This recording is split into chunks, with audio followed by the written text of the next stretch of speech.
The oxygen molecules change from their state as a gas freely circulating in the air, dissolving into a solution in the plasma within the capillaries of the alveoli.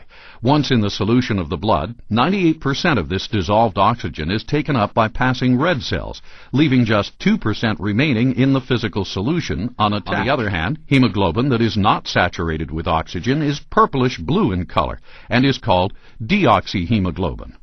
It is heme which makes it possible for the red cells to pick up oxygen dissolved in the blood, transport it combined with hemoglobin, and release it back into the blood as oxygen in solution, ready for delivery to the various cells of the body.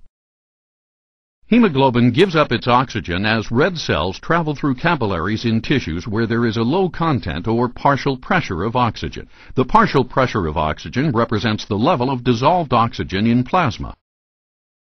As oxygen is released and again is carried in solution, the partial pressure of oxygen in the capillaries becomes greater than the partial pressure of oxygen in the surrounding tissues.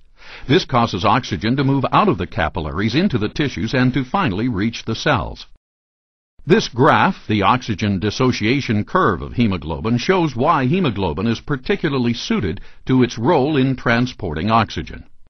The oxygen dissociation curve demonstrates the relationship between the oxygen carried in combination with hemoglobin, the O2 saturation, and the partial pressure of oxygen in the arterial blood.